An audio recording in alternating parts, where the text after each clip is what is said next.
was a lot of spiritual growth, a lot of meditation, being careful where I go, what I do, talking with people, not letting things fester inside of my head, a lot of prayer, yoga. I do yoga today. I'm just, like I said, I'm just careful of what I do and where I go and how I react to things. You know, I had a lot of help in the beginning, fabulous psychologists who just gave me hints and what to do. Be careful what I did with my life and what I brought into it, which I didn't always listen to.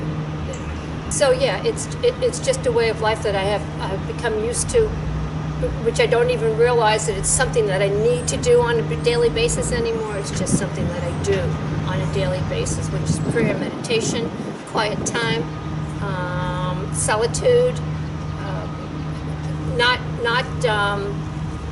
isolation, solitude. But I had gotten to the point where I was sleeping 2 hours, and then I'd wake up and I had anxiety coming out of my chest and my head, so it sounded like a bulldozer coming through the bedroom wall. Huge fears that they were coming in, whoever they were. You know, they were coming in the door, and that was it. So I slept for 2 hours, and I would be awake for an hour, and I'd sleep for 2 hours, and I'd be awake for 2 hours, and when I got to this, and this went on for a few years, and when I got to the psychologist's office, he said that's what they use for torture. Prisoners up every 2 hours and walk them around the camp and let them go back to sleep and wake them up. I said, well, yeah, that's kind of like what it's like in my home, you know. And so, yeah, and it was exhausting, absolutely exhausting, because there was never any real sleep. The dreams were, they weren't dreams, I'm sorry, they're nightmares. The nightmares that I had were pretty explicit. They were based in reality, my reality anyway, my life, my first marriage. And they wouldn't go away, and I had a life to live. You know, I had a life to live. I had a little girl to bring up, and I didn't realize that there was help for that. I had what I thought was dealing with it for so long. I thought I had dealt with it for so long. It didn't make for such great mothering either, because I would be short, you know, in the morning, and she didn't know. She knew. She's 5 or 7, whatever it was. Like I said, I was very fortunate. You know, I had some really great people help me, and I was free from that for a long time. A little work on it, and I was free from that for a long time. And then in August, it started again. It picked up, and it only lasted about 3 weeks, which I was like, wow, you know, 3 weeks. I did that for years.